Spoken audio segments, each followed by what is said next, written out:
There's a great scene in Exodus chapter 3 of Moses standing before the burning bush, and the Lord is speaking to him. And God says to Moses, "Indeed, I have seen the misery of my people in Egypt. I have heard them crying out because of their slave drivers, and I am concerned about their suffering. So I have come down to rescue them from the land of Egypt, and to bring them up out of the land into a good and spacious land, a land flowing with milk and honey." And to quote VeggieTales, sounds sticky to me.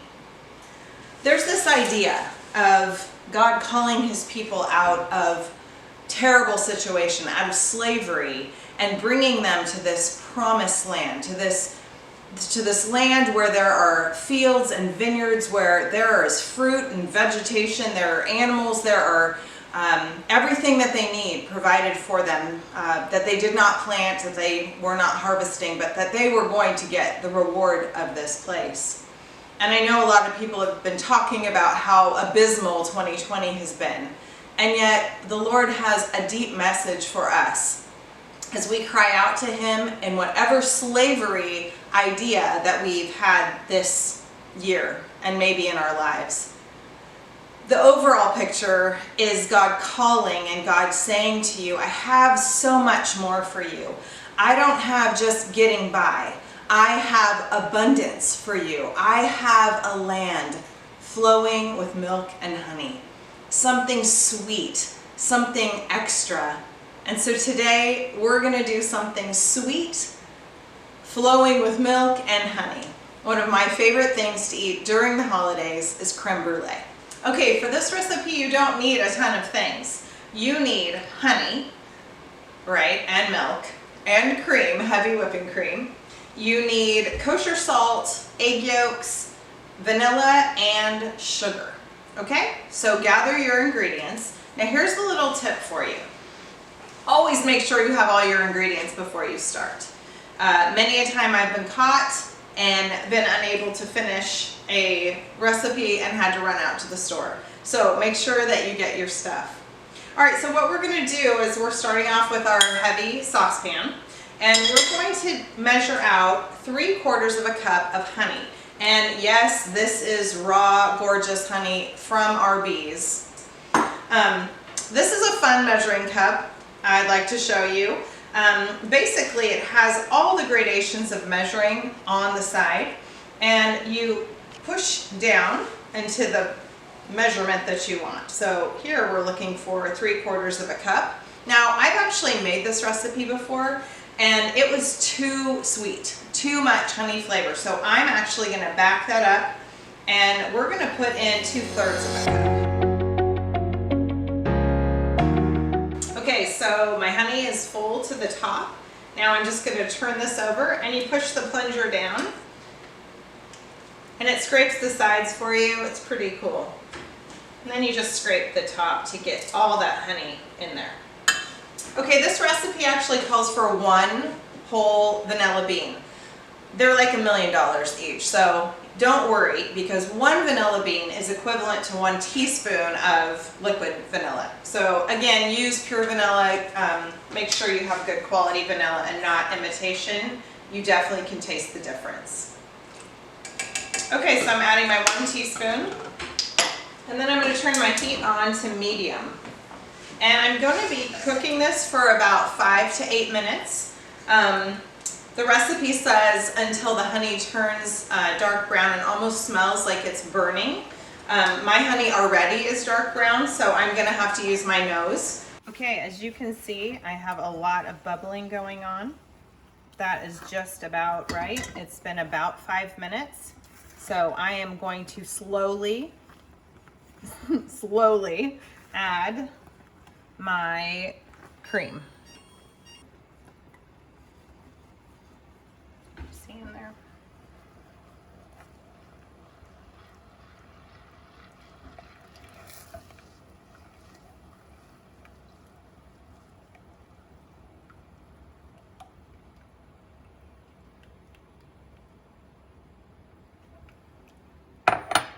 I need to add 1 more cup.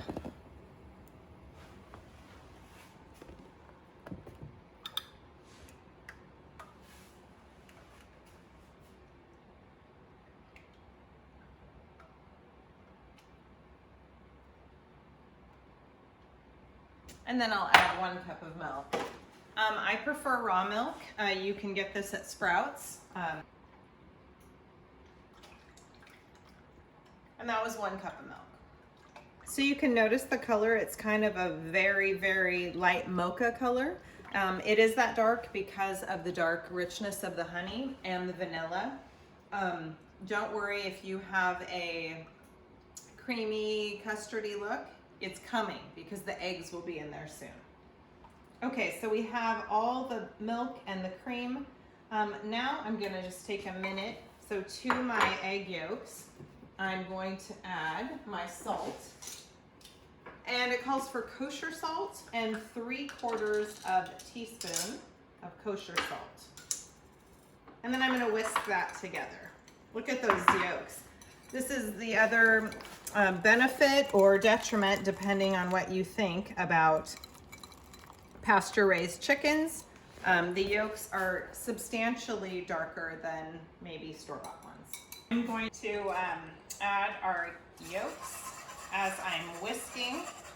You need about 3 hands for this process, but don't worry, you can do it.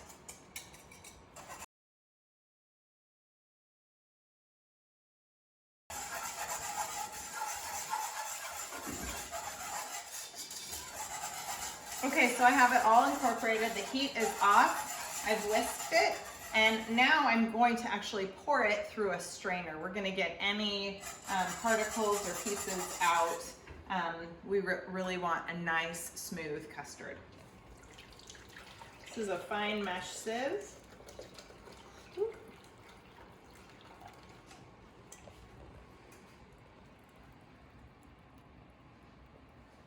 Pretty gorgeous.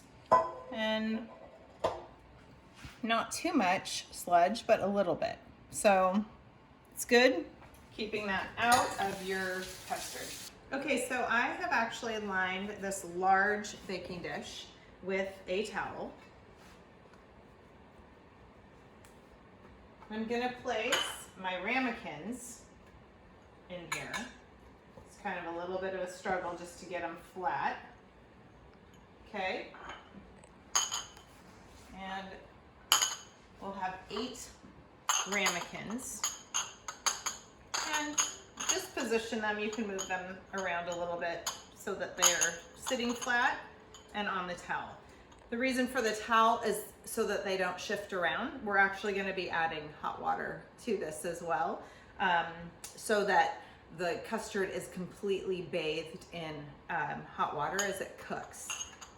So I could pour from this ginormous glass measuring cup, but I'm gonna spill and I don't necessarily want to. So I'm just gonna use my smaller measuring cup and do it this way. It's a little easier.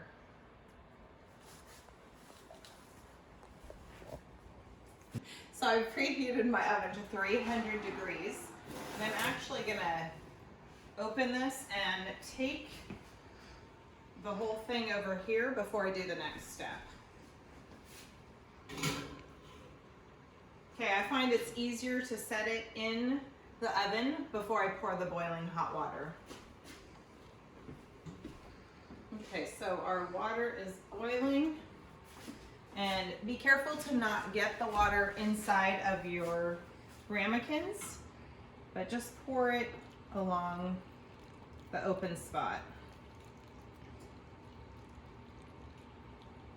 This is going to help your custard cook perfectly. And the goal is to fill up until you have each ramekin about halfway under the water.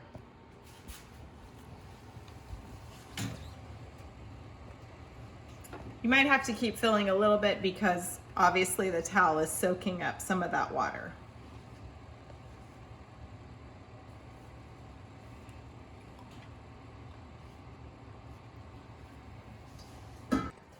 Gently push.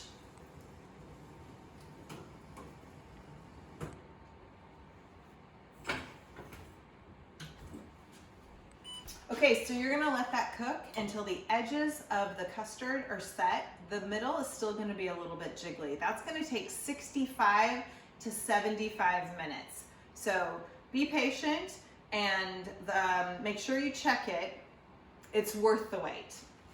It's been 65, 66, 7 minutes and it looks great. So come on in here.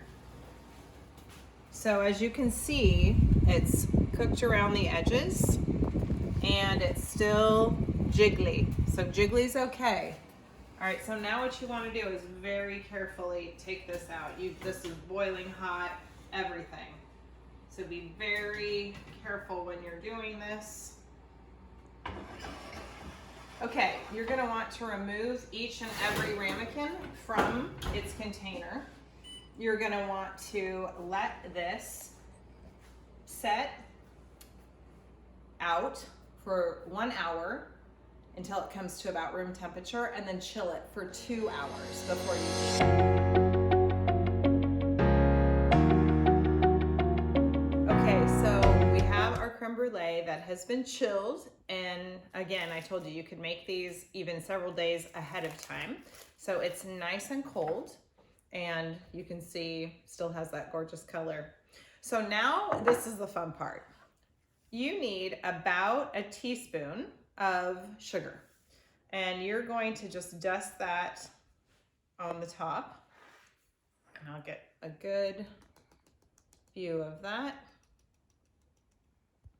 You really just want a very light dusting of the sugar, and I'm actually gonna take off all the extra. So do you see that nice dusting of sugar? And this is the fun part. Kids, don't try this at home. All right, so this is a handheld torch. It's pretty amazing. It goes like this, turn it on. Okay, and you really just want to come in not too low because you really don't want to burn this. You just want to get a nice sizzle on that sugar. We're adding the heat to caramelize. And this takes a little bit of time, so just be patient. And I'm working in a circular motion. That heat just activates the sugar and it makes that nice, crunchy candy shell, which is iconic for creme brulee.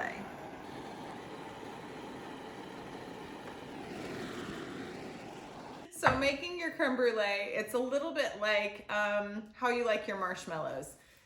Some people like their marshmallows burnt to a crisp. Other people like them very lightly done. I have a little bit of a smattering of both.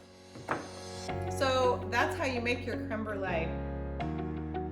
And remember, I was talking to you about God and how He has a land flowing with milk and honey. He had it as a promise to the Israelites. After 400 years of slavery, God had heard their cry and He released them from bondage. He wanted them to taste His goodness and to not be afraid. He had the land of Canaan for them. That was too glorious for them to imagine. Literally the land flowing with milk and honey, totally abundant. But because of their fear, because of their disbelief that God would not do what He said, then they had 40 more years of wandering in the wilderness. Today, God is welcoming you to Himself. But the question is, are you a slave? Are you a slave to your past? Are you a slave to the stories that have been told to you or that you tell yourself? Are you a slave to your fear? Are you unwilling to grab hold of the goodness that God has for you? Are you unwilling to surrender to the God of the universe who left the glory of heaven just to be with you? His name, Emmanuel, literally means God with us. I know that you've experienced the heat of this life, and sometimes it's felt pretty bad. Sometimes you might even feel burned. But if you're jaded, or if you have a hardened heart, God wants to break through that heart. He wants to break through your cynical spirit, your worn out worries, and all of those formidable fears. So let Him break through